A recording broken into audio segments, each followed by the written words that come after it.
election night at a secure location under police protection because of a specific threat made to him online. He is still receiving increased security. Gates, a face you've seen a lot on this network, is a Republican who first gained notoriety for pushing back against Trump's election lies centered on Arizona in 2020. He has continued to refute election lies spread by some of his fellow Republicans, including the losing gubernatorial candidate in Arizona, Kari Lake. Joining us now is Arizona Secretary of State and Governor-elect Katie Hobbs. Governor, congratulations and good morning. Thank you. Good morning to you as well. Your reaction to this news that we just learned about Republican, election official in your state, Bill Gates? Yeah, I think Arizonans and Americans sent a strong message to these election deniers that we're ready to move on. But unfortunately, they are still ginning up these attacks on those responsible for our elections based on their false allegations and they're basically just being a sore loser.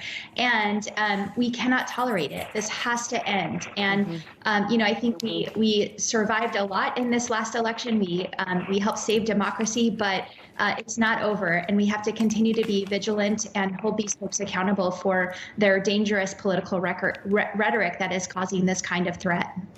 You are about to govern the state of Arizona. And this was a hard-fought campaign. You won, but the difference was just over 17,000 votes. So that means you're going to represent a lot of folks who wanted Kari Lake to be the governor. Yeah.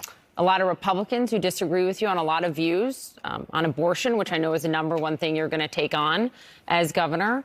You're going to oversee a state with about 40,000 public employees, a budget around $60 billion annually. Can you talk to us about how you are going to do that in a way where the people who didn't vote for you actually feel represented by you? Certainly. I ran this campaign talking to Arizonans. I wasn't focused on if they were Democrats or Republicans. And the issues I talked to them about are Arizona issues, fixing our water crisis, funding our neglected public schools, protecting reproductive rights, affordability. Those are all things that Arizonans care about and are struggling with right now. And I have promised that I'm going to be a governor for all Arizonans, whether you supported me in this election or not. I'm ready to get to work to tackle these tough issues, and that means bringing people together from all across the state, from all political parties to help tackle them. I had a strong coalition of Republicans supporting me in this race because they chose sanity over chaos, and I'm going to continue to make sure that our administration is inclusive of all those viewpoints because these are not Democrat or Republican issues, they're Arizona issues.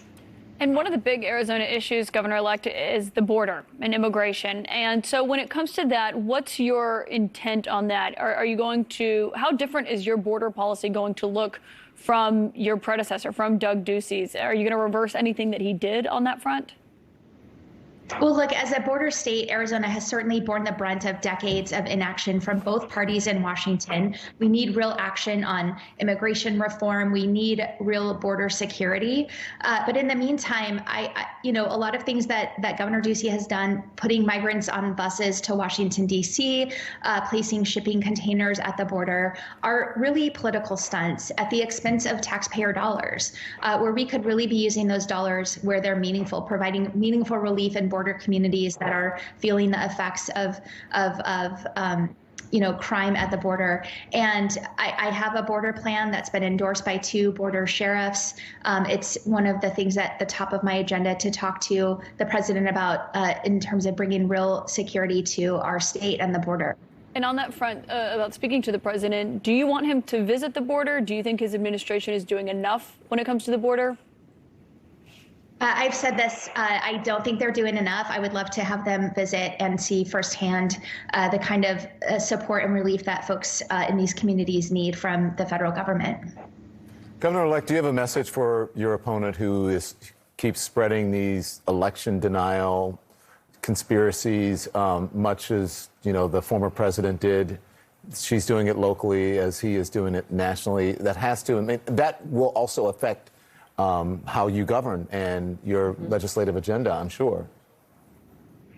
Absolutely. I mean, look, I'm not focused on what my former opponent is doing. I'm focused on all the things we need to do to get ready to lead on day one of my administration. But this kind of political rhetoric, these false accusations, they need to stop, because many people across the state of Arizona and across the country are being misled by these so-called political leaders, and their rhetoric is dangerous, and it's leading to threats and violence, and it needs to stop. Governor-elect Hobbs, congratulations on your win. Thank you for joining us. We hope you'll come back on the program many more times. Thank you so much for having me. Thank you.